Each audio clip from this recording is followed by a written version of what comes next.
Hi again everyone, I'm Andy aka Googleman and this is my Google Classroom Top 5.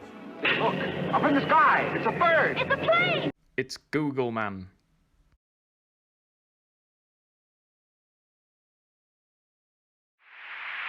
Hi guys and welcome back. If you missed my short intro video at the end of last week, I will link that above and below for you so you can have a look and see what to expect from this channel. Also in that video I talked about creating a simple website to go along with this channel, and I have done just that, and I will link that in the description below for you as well. On there you will find links to this and all the future videos that I make. You'll find a tool on there to help you find a video on a particular topic that you might need help on. And there's also a way for you to get in touch with me and ask for advice, or just to leave a comment on there as well. So please go and check that out when you're done watching this video. Now let's just get into it. So over the last few months, we've all been using Google Classroom more and more to set work, share materials, contact students, set up lessons and things like that. And in this video, I want to go over the 5 things that I think you should look at using, certainly from September. Some of them you might have used already, and at the very least you may well be aware of them but have not used them. But I definitely think you should have a look at them. If not, let's just go have a look at that. Okay, so here we are in my Google Classroom. Now the first thing I want to talk to you about is turning off your email notifications from Google Classroom. And this was the subject of the very first video I ever made on G Suite, and lots of people asked me about it.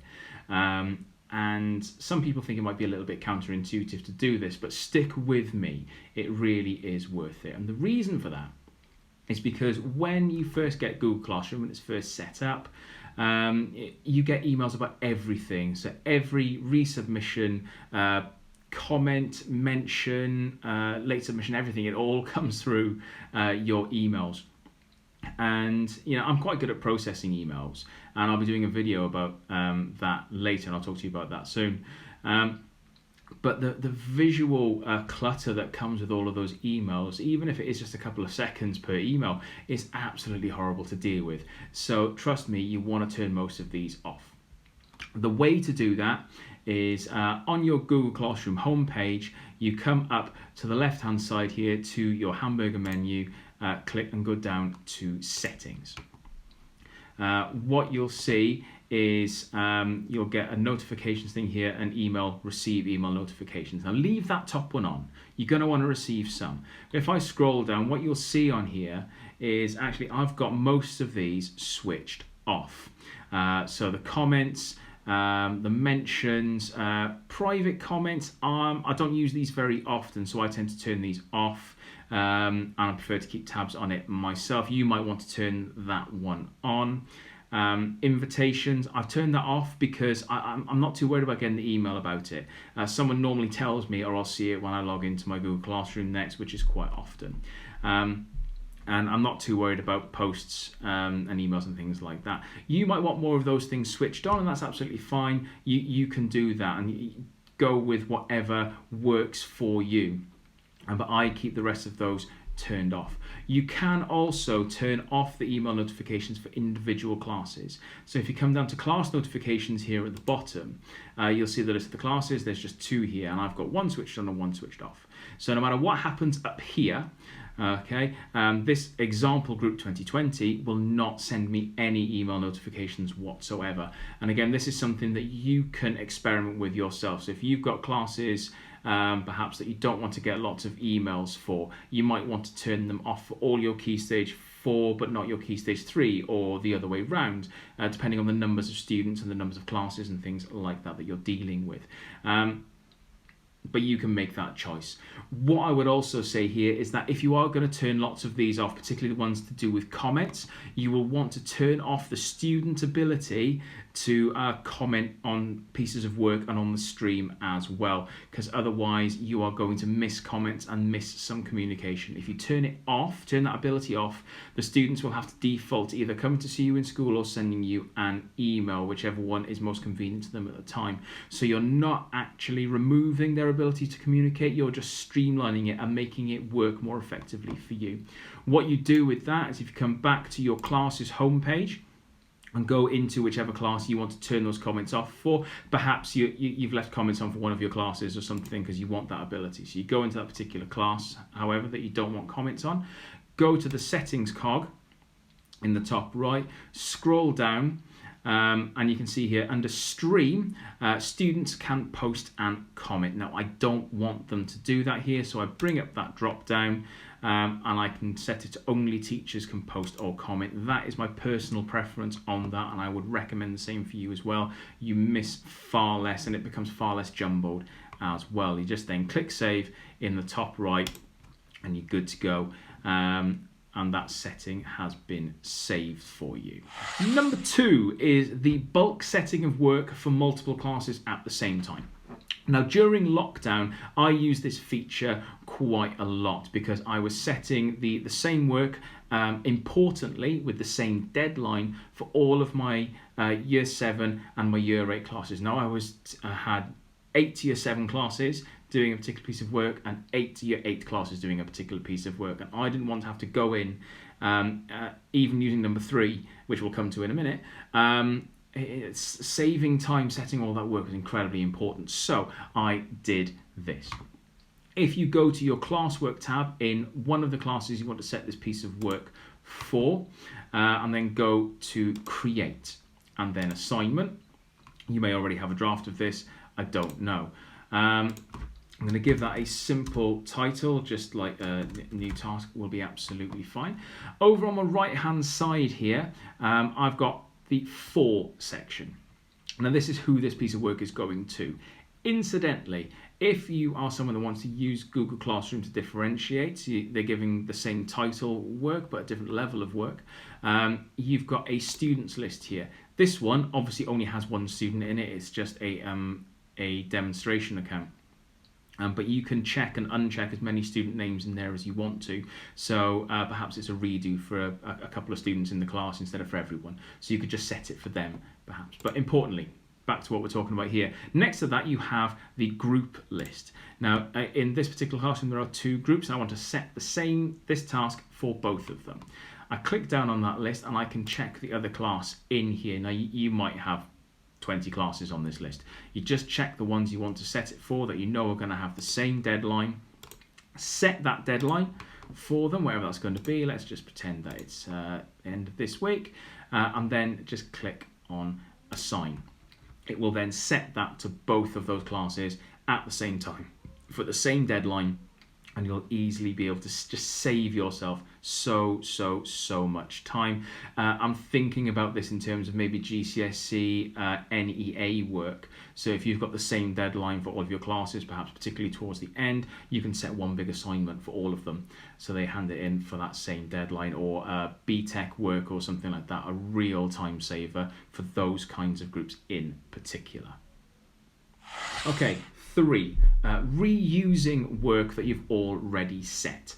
This is for that same sort of scenario as number 2, where you've got this, different classes doing the same work, but their deadline is different, and this is a key difference here. I mean, you could bulk set the work and then go in and edit the individual assignment for that group, but either way, you're having to go in to do things individually. I'd recommend doing it this way personally. It's my personal preference.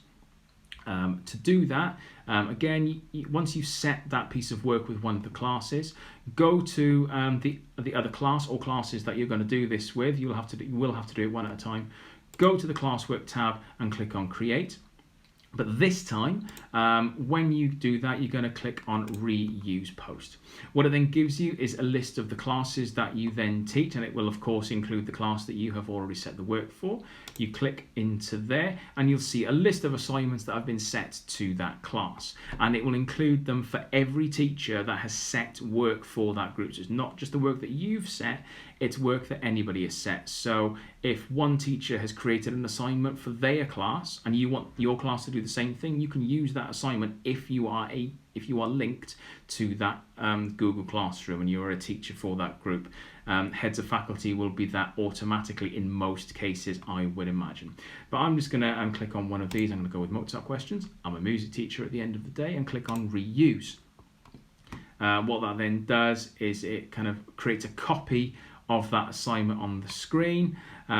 If you have done any attachments, you can see there's a Google form attached to this one. It's copied it over there, same title. All I need to do is set a new due date for that piece of work and then click on assign. Simple as that, and I can do that for as many different classes as I need. Okay, number 4, the marks tab. I think this is something really worth looking at. Particularly, I think it's going to be with GCSE groups where you'll be trying out individual exam questions in the lead up to their exams next year, or if you've got Key Stage 3 groups where you want to see some kind of progression in there. The Marks tab, if you come to the right here, across the top you will see all of the tasks that have been set for that group, and then the list of all the students. And again, you can sort those out. On some of these you'll see that they are marked out of 100 in this case. Now when you set the assignment, you can set the mark. So if you're setting a 10-mark exam question, you can set that points value at 10. Then when you mark it and you're in the assignment, it gives it a number. So this one here, so the essay writing one that's in here, this particular test user got 98 out of 100, and I can see that going along that line. If you had more students like that, you'd be able to see all the students on their progress. So if you've got the same assignment happens a couple of times out of the same style of question, you can see if they are improving, or if they're going backwards, or if they're just kind of plateauing somewhere in the middle. And it's a great visual thing to use, and I will certainly be doing this with a lot of my classes in September. And finally, number 5, the bulk email. Now when it comes to setting assignments, there are always going to be students that don't pick up on work, that don't complete tasks on time, or perhaps you just want to send friendly reminders or updates to people that are in your class. There's a quick and easy way to do that within Google Classroom. So let's say you've got students that haven't completed work. Let's take a look at that. Go to your classwork tab, or you can find it on the stream if you would prefer. And go into one of the assignments. Let's just go into the new task assignment here and go into view assignment.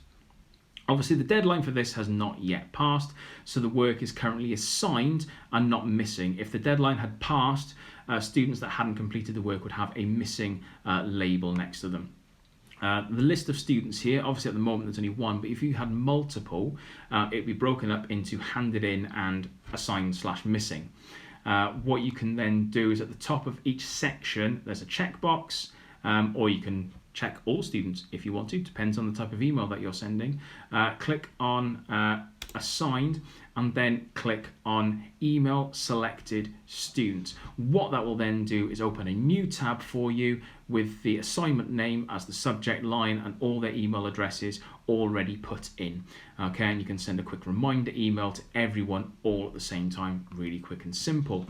This is also the case that if you wanted to email the entire class without going into an assignment, on the classes homepage, go to people, and you will have the list of students there. Again, you can check that box, go to actions and email, and it will again open up a new tab for you with an email for all the students in that group. So maybe you just want to update on something, you're going to change something, you've got to change a deadline or something that you're not going to see them before you actually make that change, or that you want them to know about something. This is a great way of getting in touch with those students quickly and effectively.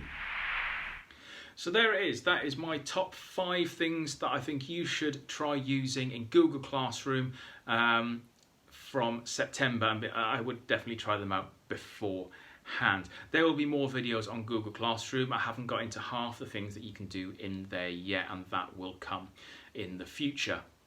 What about you though?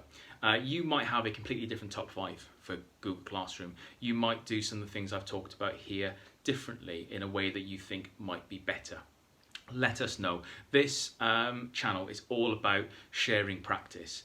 In the first instance, this is me sharing my practice, but I'd like it to be more of a community thing. So if you've got comments, improvements, things you'd like to ask, drop a comment below.